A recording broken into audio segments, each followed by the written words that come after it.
رہا تھا وہ احمد بن ابی داود۔ علماء سو آزمائشوں کے اندر، آزمائشوں کے پیچھے، ان ابتلاءات کے پیچھے، ان فتنوں کے پیچھے علماء سو ضرور رہا کرتے ہیں۔ اب تعجب میں نہ پڑے، علماء اس طریقے سے علماء کو آزمائشوں میں ڈالیں، تو اس طریقے سے آپ تاریخ دیکھتے جائیں گے علماء سو، علماء کی آزمائشوں کے پیچھے علماء سو رہا کرتے ہیں۔ وہ بدعت جو خلق قرآن کی بدعت تھی، لوگوں نے کہا کہ یعنی ان علماء سو نے کہا کہ اللہ کا کلام یہ اللہ کی مخلوق ہے، قرآن مجید اللہ کی مخلوق ہے، اور اللہ کی ذات جس طریقے سے قدیم ہے، اللہ تبارک تعالیٰ کی ذات جیسے اللہ تبارک تعالیٰ کے ساتھ ہے، اس کی صفات بھی تمام کے تمام قدیم ہیں، ان کو یعنی حادث نہیں کہا جا سکتا اور ان کو مخلوق نہیں کہا جا سکتا، بلکہ خالق کی صفات خالق ہی ہوا کرتی ہیں۔ تو اس طریقے سے انہوں نے اپنی کوشش اور محنت کر کے خلیفہ تک پہنچ گئے، اور خلیفہ مامون اس وقت معتزلہ کی اس عقیدے کا قائل ہو گیا۔ قائل ہونے کے بعد حکم دیا کہ اپنی مملکت میں، اپنی خلافت میں تمام قاضیوں اور محدثین کا امتحان لیا جائے۔ جس کسی نے کہا کہ قرآن مخلوق ہے اس کو چھوڑ دیا جائے، اور جس کسی نے کہا قرآن مخلوق نہیں ہے اس کو پکڑ لیا جائے اور قید میں بند کر دیا جائے۔ تمام علماء اس آزمائش میں آ گئے، سب کے سب خلیفہ جو کہتا تھا اور اسی کے قائل ہو گئے۔ آج بھی بڑے لوگوں سے کوئی بات آتی ہے تو لوگ اس کے قائل ہو جاتے ہیں، لیکن 4 علماء اس سے بچ گئے تھے۔ ان میں سے ایک احمد بن حنبل رحمۃ اللہ علیہ تھے، اور دوسرے محمد بن نوح رحمہ اللہ تھے، اور تیسرے الحسن بن حماد جن کو سجادہ کہا جاتا تھا، اور ایک عبید اللہ بن عمر القواریری۔ یہ 4 علماء بچ گئے تھے، لیکن بعد میں جب ان کو آزمائش میں ڈال دیا گیا، ان کے اوپر کوڑے برسائے جانے لگے، تو اس وقت 2 علماء پلٹ گئے تھے۔ ان میں سے ایک حسن بن حماد اور عبید اللہ بن عمر القواریری دونوں یعنی اپنی بات کو واپس لے لیے تھے، اور خلق قرآن کے لوگ بھی قائل ہو گئے تھے،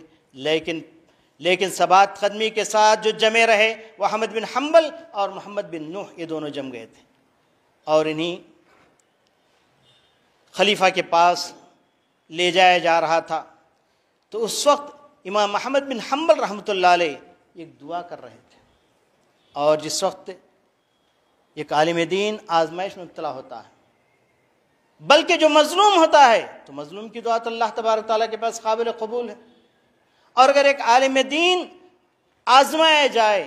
اور اس وقت وہ دعا کرے تو اللہ تبارک تعالیٰ کے پاس قبولیت اختیار کرتی ہے۔ چنانچہ احمد بن حنبل رحمۃ اللہ علیہ راستہ بھر انہیں اونٹ کے پیٹھ پر ڈالا گیا، باندھ دیا گیا اور لے جایا جا رہا ہے۔ ایسی حالت میں دعا کر رہے تھے، اے پروردگار اللہ اجمع بینہما،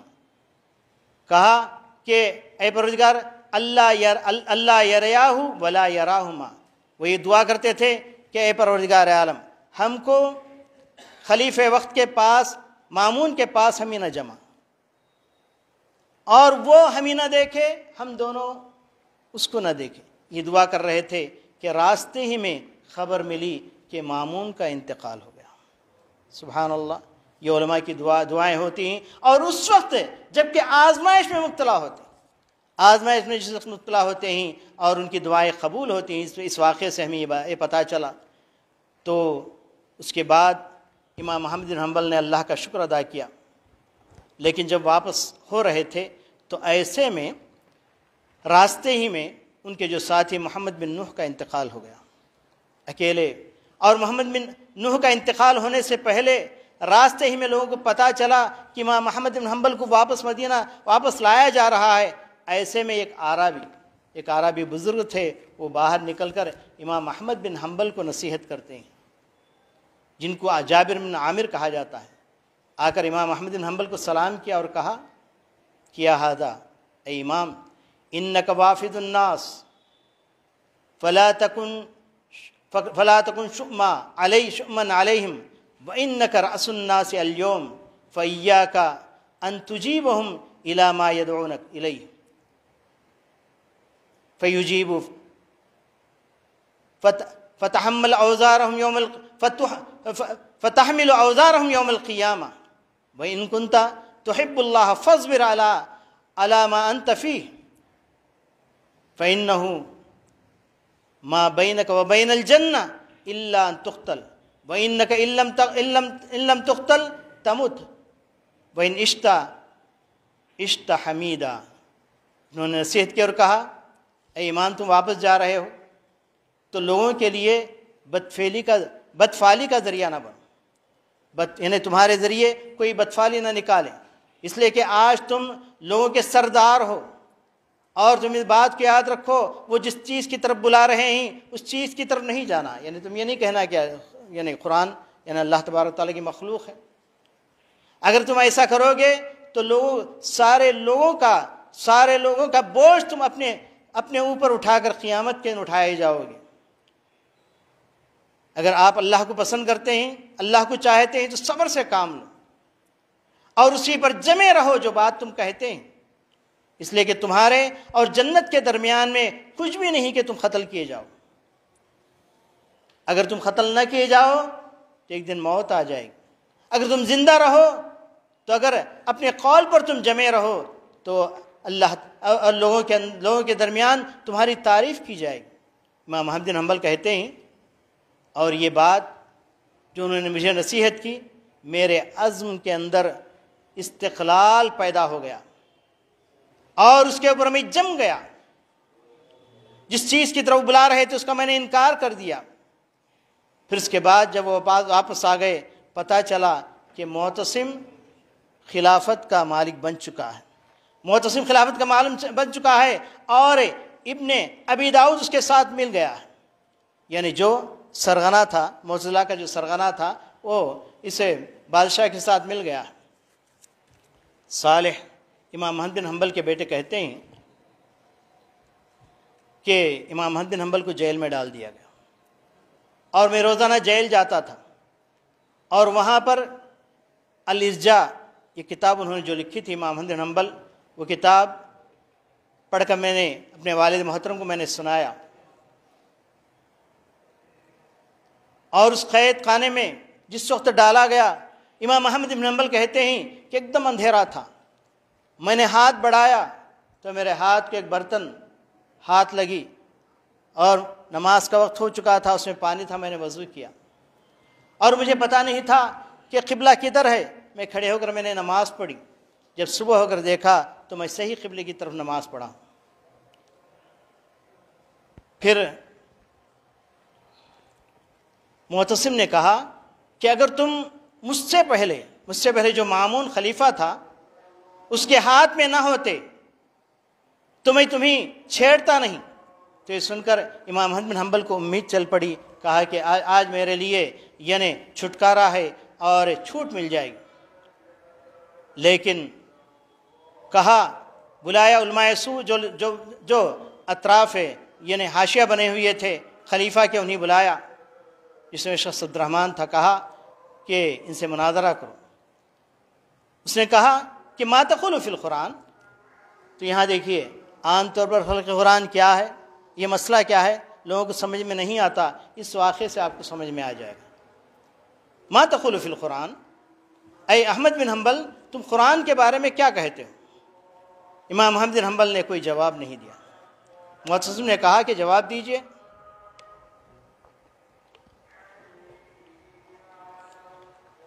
امام احمد بن حنبل نے کہا کہ تم اللہ کے علم کے بارے میں تم کیا کہتے ہو؟ اللہ کے علم کے بارے میں تم کیا کہتے ہو؟ تو جواب جو مقابل میں جو مناظر تھا وہ خاموش ہو گیا۔ پھر امام احمد بن حنبل نے کہا القرآن من علم اللہ، قرآن اللہ کا علم ہے، جو کوئی بھی یہ دعویٰ کرے کہ ان علم اللہ مخلوق فقط کفر باللہ فسکت۔ امام احمد بن حنبل نے کہا کہ جو کوئی یہ کہتا ہے کہ قرآن مخلوق ہے اس نے اللہ کا انکار کیا، اللہ کے ساتھ اس نے کفر کیا، یہ کہہ کر خاموش ہو گئے، کیونکہ اللہ تبارک و تعالیٰ کا علم، قرآن میں اللہ کا علم ہے، اللہ تبارک و تعالیٰ کی صفت ہے، وہ مخلوق کیسے ہو سکتی؟ اتنا کہہ کر امام احمد بن حنبل خاموش ہو گئے اور ان لوگوں نے آپس میں گفتگو کی جو علماء سو تھے، انہوں نے اس وقت کے خلیفہ سے کہا کہ دیکھو تمہیں اس نے کافر کہا ہے اور ہم تمام کو کافر کہا ہے، لیکن اس کی طرف انہوں نے توجہ نہیں دی اور کہا یعنی اس وقت معتصم نے کہا کہ کان اللہ ولا قرآن، اللہ تبارک و تعالیٰ تھا، قرآن نہیں تھا۔ دیکھیے مناظرہ دیکھیے چل رہا ہے۔ تو امام احمد بن حنبل نے کہا کہ اس کا مطلب یہ نکلا کہ اللہ تبارک و تعالیٰ تو تھا لیکن اللہ تعالیٰ کا علم نہیں تھا۔ یہ کہتے ہی ان کے مقابل جو عالم تھا وہ خاموش ہو گیا۔ امام احمد نے کہا یا امیر المومنین آتونی شیئا من کتاب اللہ اور سنت رسولی حتی اقول، مجھے کچھ نہیں چاہیے، قرآن مجید کی کوئی آیت بتا دو یا پھر احادیث سے کوئی حدیث بتا دو یہ اس بات پر دلالت کرے قرآن اللہ کی مخلوق ہے تو پھر میں کہوں گا۔ تو اس وقت ابن ابی داؤد جو مد مقابل تھا اس نے کہا کہ قرآن اور حدیث کے علاوہ تم کچھ بات ہی نہیں کرتے؟ کہا کہ وہی تو اصل ہے، ہمارے دین کا اصل وہی ہے اور اسی سے میں کہوں گا، اگر ان میں سے کوئی چیز آ جائے تو میں اپنی بات سے میں اپنی بات کو واپس لے لوں گا۔ اس وقت خلیفہ نے بہت پھسلایا امام احمد بن حنبل کو، تم کو میں اپنا خاص الخاص بنا لوں گا، تم اپنی بات کو چھوڑ دو اور کہہ دو کہ قرآن مجید اللہ کی مخلوق ہے۔ شاباش کہتا ہے جس نے امام احمد بن حنبل رحمۃ اللہ علیہ کے یعنی کوڑوں کو دیکھا یا اس نے کوڑے برسائے۔ وہ خود کہتا ہے کہ لقد ضربت احمد بن حنبل 80 صوتا لو ضربته فیلا لحددته، کہا کہ میں نے امام احمد بن حنبل پر کتنے کوڑے، 80 کوڑے میں نے برسائے، اگر میں وہ کوڑے کسی ہاتھی پر برساتا تو ہاتھی گر پڑتا۔ اس وقت اس نے کہا تھا امام احمد بن حنبل سے کہ یا امام سامحنی، امام مجھے معاف کیجیے، انا عبد معمور، میں تو ایک غلام ہوں اور مجھے حکم دیا گیا ہے میں مار رہا ہوں۔ امام احمد بن حنبل نے کہا کہ کل تو اور جنہوں نے ماننے کا حکم دیا ہے دونوں کے دونوں اللہ تبارک تعالیٰ کے پاس سزا پانے والے، میں اس سے بری ہوں اور ذمہ داری ان لوگوں پر ہے جنہوں نے یہ کام کروایا ہے، آزمائش کے اندر ڈلوایا ہے، کہ تمہارا یہ جھگڑا کل قیامت کے دن کام نہیں آئے گا۔ آزمائشوں کے اندر جتنے لوگ مبتلا ہوتے ہیں کل قیامت کے دن پکڑے جائیں گے۔ امام احمد بن حنبل نے اس کی طرف نشاندہی کی۔ جب امام احمد بن حنبل کو کوڑے مارنے کے لیے اٹھایا گیا تو اس وقت امام احمد بن حنبل کا تہبند کھلا ہوا تھا، گرنے والا تھا، لیکن امام احمد بن حنبل کے بارے میں کہا جاتا ہے انہوں نے اس وقت دعا کی، کہا کہ یا غیاث المستغیثین، یا الہ العالمین، ان کنت تعلم انی قائم لک بحق فلا تحتک فی عورتی لی عورتی، اے پروردگار عالم، اے فریاد کرنے والوں کی فریاد کو سننے والے، اے الہ العالمین، میں تیرے دین کی سربلندی کے لیے میں یہاں پر کھڑ رہا ہوں اور مجھے بے پردہ نہ کر۔ اللہ تبارک تعالیٰ نے ان کے تہبند کو بچا لیا اور ان کی دعا کو اللہ تبارک تعالیٰ نے قبول کر لیا۔ اس سے پہلے ہم نے کہا تھا کہ جب آدمی آزمائش میں مبتلا ہوتا ہے اور خصوصاً علماء کرام جب آزمائش میں مبتلا ہوتے ہیں جو بھی دعا کرتے ہیں اللہ تبارک تعالیٰ اس وقت دعا قبول کر لیتا ہے۔ امام احمد بن حنبل کو نہ جان سے مارا جا رہا تھا نہ انہیں چھوڑا جا رہا تھا۔ ایک شخص نے مجبور ہو کر کہا اے امیر المومنین، ان کا خون میرے اوپر ہے، ان کا خون میرے اوپر ہے، اگر کوئی بدلہ لے تو مجھ سے لے، انہیں چھوڑ دیجئے۔ لیکن اس وقت علماء سنت نے کہا کہ نہ چھوڑا نہ جائے۔ امام احمد بن حنبل کو مارا جا رہا تھا، یہاں تک کہ پھر واسق ہلاک ہو گیا اور اس کے بعد متوکل جو خلیفہ اس وقت یعنی خلیفہ بنا، اس کا بیٹا منتقل خلیفہ بنا، تو اللہ تبارک تعالیٰ نے متوکل کو پھر اہل سنت والجماعہ کے عقیدے کی طرف موڑ دیا، اور اس طریقے سے ہمیشہ ہمیشہ کے لیے یہ فتنہ ختم ہو گیا، اور آج تک اور قیامت تک امام احمد بن حنبل رحمۃ اللہ علیہ کو دنیا یاد کرتی رہے گی۔ اس آزمائش کے اندر وہ کامیاب نکلے، اور اللہ تبارک تعالیٰ نے اس فتنے کو اس طریقے سے ختم کر دیا۔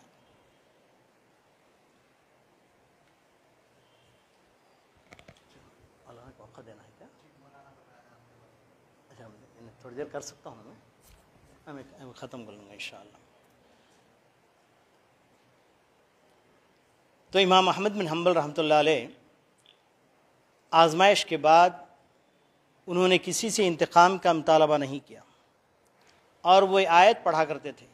فمن عفا و اصلح فاجرہ علی اللہ۔ پھر اس کی تفسیر انہوں نے بتائی کہ کل قیامت کے دن جب اللہ تبارک تعالیٰ فیصلے کے لیے دربار قائم کرے گا، ساری امتیں، سارے لوگ اپنے گھٹنوں کے پل بیٹھ جائیں گے۔ اس وقت اللہ تبارک تعالیٰ اعلان کرے گا، اعلان کرنے دیا، اللہ یقوم الا من اجرہ علی اللہ۔ جس کسی نے دنیا کے اندر آزمائش آنے کے بعد معاملہ اللہ کے اوپر چھوڑ دیا، آزمائشوں کے اندر کسی سے انتقام کا مطالبہ نہیں کیا، تو اللہ تبارک تعالیٰ اعلان کرے گا، ایسے لوگ جنہوں نے اللہ تعالیٰ کے اوپر معاملے کو چھوڑ دیا، وہ لوگ کھڑے ہو جاؤ۔ اور امام احمد بن حنبل کہتے ہیں کہ میں چاہتا ہوں کہ کل قیامت کے دن جس طریقے سے اعلان ہوگا، تو اس وقت اللہ تبارک تعالیٰ ان لوگوں میں شامل کر لے جو معاملے کو اللہ تبارک تعالیٰ کے حوالے کر دی۔ تو بہرحال اس طرح علماء اکرام کی ایک لمبی فہرست ہے جن کو اس دنیا کے اندر بہت آزمایا گیا، لیکن ایک بات یاد رکھیے، ان آزمائشوں کے تذکرے کے بعد چند اصولی باتیں آپ کے سامنے رکھ کر میں اپنی بات کو ختم کرتا ہوں۔ ایک بات یاد رکھیے کہ ہر انسان اس دنیا کے اندر آزمایا جاتا ہے۔ برے کے لیے آزمائش مصیبت ہے، لیکن اچھوں کے لیے، نیک لوگوں کے لیے بھلائی ہی اس کے اندر۔ آزمائش کبھی بھی آزمائش دل سے نہیں چاہنا،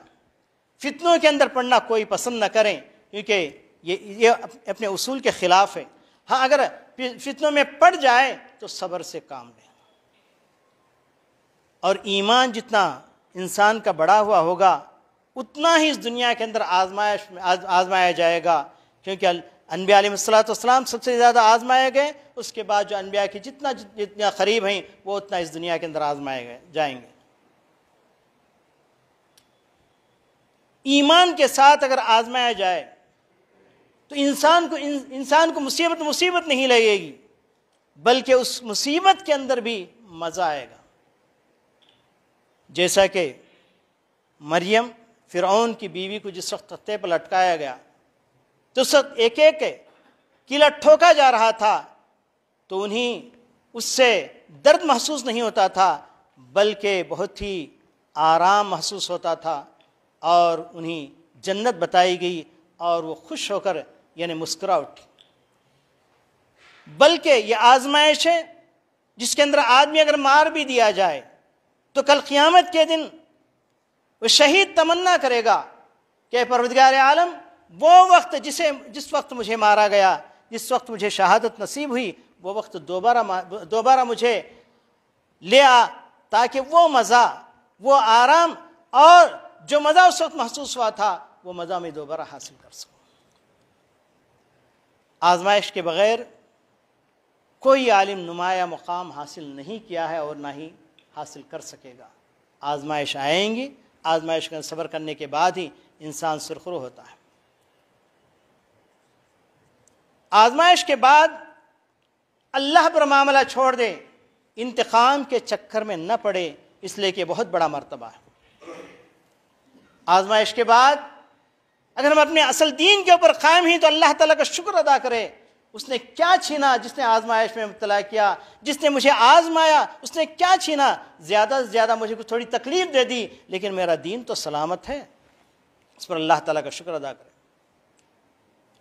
آزمائش میں جو بھی دعا کی جائے گی وہ اللہ تبارک و تعالیٰ کے پاس مقبول ہوگی، اور آزمائشوں میں ڈالنے والے اس سے چوکنا رہیں کہ اگر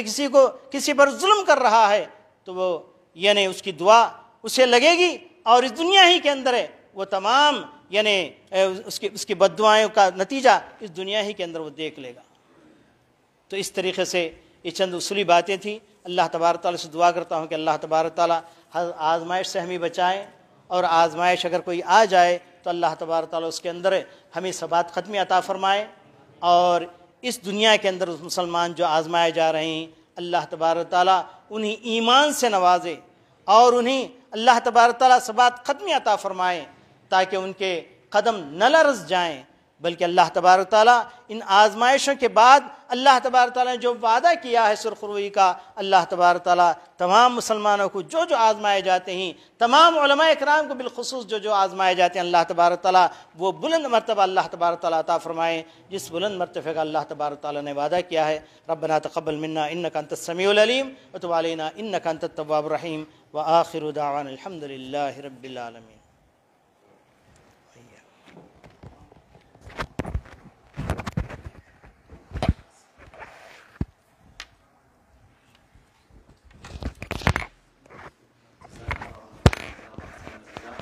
جیسا کہ آپ لوگ سماعت فرما رہے ہیں کہ اس پوری زمین پر سب سے زیادہ آزمائش انبیاء علیہ السلام کو آزمایا گیا۔ اس کے بعد انبیاء علیہ السلام کے بعد انبیاء علیہ السلام کے مقرب جو رہے یعنی علماء اکرام کو سب سے زیادہ آزمایا گیا۔ آپ نے سنا کہ اسلاف کے واقعات سے کہ کس طریقے سے اسلاف کو آزمایا گیا۔ شیخ محترم نے بڑے اچھے انداز میں ہم تمام کو نصیحتیں کی ہے۔ ہم دعا کرتے ہیں شیخ محترم کے حق میں کہ اللہ رب العالمین آپ کے آنے کو قبول فرمائیں، آپ کے سفر کو قبول فرمائیں، آپ کو صحت و تندرستی عطا فرمائیں، اور آپ سے اسی طریقے سے دین کی خدمت بھی کریں۔ اس کے بعد بلا تاخیر میں فضیلت الشیخ محمد عبدالحادی عمری مدنی حفظ اللہ کو دعوت دیتا ہوں۔ آپ سے کون واقف نہیں ہے، ماشاء اللہ جب آپ کہتے ہیں تو دلوں میں بات کر جاتی ہے۔ ہم آپ